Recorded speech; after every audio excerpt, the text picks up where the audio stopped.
आपको विजिट करना। और हमेशा इनफैक्ट उसको लेकर ज्यादा एक्साइटमेंट थी मीडिया में और मैनेजमेंट में भी। तो होती हैं, हाँ, उसको लेकर ज्यादा एक्साइटमेंट रहता है। सो नंबर्स अच्छे थे और इनफैक्ट 2 सालों बाद एक एक्चुअली प्रेस कॉन्फ्रेंस हुई है पोस्ट पैंडेमिक, तो इंटरेस्टिंग था मैनेजमेंट से सीधे आमने सामने बैठकर बात करना। प्रॉफिटेबिलिटी में जैसे एक्सपेक्टेड था उतना ही इजाफा देखने को मिला है, ज्यादा कुछ नया नहीं है इस क्वार्टर में। 9,926 करोड़ का प्रॉफिट। डॉलर रेवेन्यू ग्रोथ जैसे हम एक्सपेक्ट कर रहे थे इन लाइन आई है, $6,696 मिलियन के आसपास। डॉलर रेवेन्यू ग्रोथ 2.6% है। एक्सपेक्टेशन अगर आप देखें कांस्टेंट करेंसी बेसिस पर थी कि 3% पर आएगा, 3.2% पर आया है। क्वार्टर ऑन क्वार्टर यहाँ पर थोड़ा सा एक डिप देखने को मिला है। अट्रिशन रेट जो है वो 17% के पार निकल गया, लेकिन कंपनी कह रही है कि अब इंक्रीमेंटल जो तेजी देखने को मिल रही थी अट्रिशन में वो मॉडरेट होती हुई दिखाई देगी, इससे आगे ज्यादा अट्रिशन बढ़ने के आसार नहीं है। जो बड़ा टिकट साइज का डील विन है, टोटल कॉन्ट्रैक्ट वैल्यू यानी कि जो हम टीसीवी कहते हैं, वो इस तिमाही में करीब $11.3 बिलियन पर आई है और ये एक सरप्राइज था। इनफैक्ट इसमें 2 ऐसी डील्स हैं जो $1 बिलियन के ऊपर की डील है और अगर उन 2 बड़ी डील को हटा भी दे तो $9.5 बिलियन का टीसीवी इनके हाथ आता है।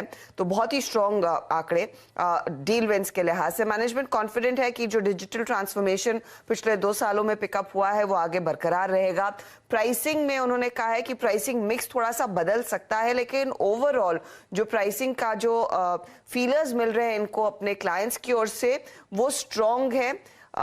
अमेरिका में ग्रोथ को लेकर जो बाकी बाजार में चिंताओं की बात होती है उसका कोई इंपैक्ट आईटी बजट्स पर नहीं आ रहा है। यूरोप के बिजनेस में हमने देखा पिछले क्वार्टर की तुलना में इस बारी थोड़ा सा स्लो डाउन था, लेकिन उसको लेकर कंसर्न नहीं है मैनेजमेंट। इनफैक्ट ये डील विंस में और जो ओवरऑल बिजनेस ग्रोथ ड्राइव हो रहा है वो नॉर्थ अमेरिका के बिजनेस से ही ड्राइव हो रहा है। तो मैनेजमेंट कॉन्फिडेंट है इन नंबर्स को डिलीवर करने के लिए। मार्जिन के फ्रंट पर मार्जिन फ्लैट रहे हैं, 25% के आसपास ही मार्जिन कंपनी ने डिलीवर किए हैं, लेकिन मार्जिन के पैमाने पर अब कंपनी रेटरेट कर रही है कि अब मार्जिन बेहतर करने पर ज्यादा जोर होगा क्योंकि डिमांड अच्छी खासी है।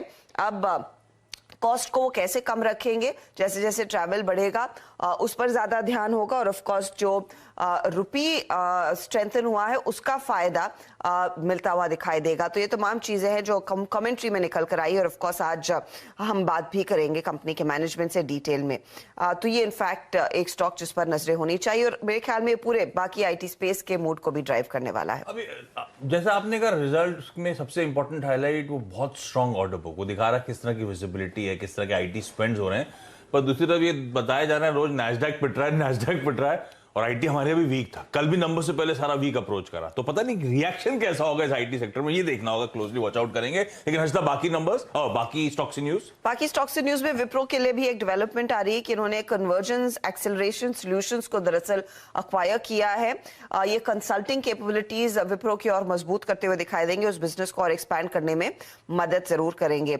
आज टेलीकॉम काउंटर्स रेडार पर रखिएगा क्योंकि 5G नीलामी की जो तैयारी शुरू हो रही है वहां पर स्पेक्ट्रम के लिहाज से जो बैंड है उसमें 39 to 40% तक की कटौती की सिफारिश आती हुई दिखाई दी है TRAI से। ये इनफैक्ट एक पॉजिटिव रहेगा लार्जली सभी टेलीकॉम कंपनियों के लिए क्योंकि सब दरअसल 5G में अपने मसल्स को फ्लेक्स करना चाहते हैं, सभी ने तैयारी कर ली है। इनफैक्ट भारती ने कई जगहों पर वो टेस्ट भी कर लिए थे अपने सिग्नल्स।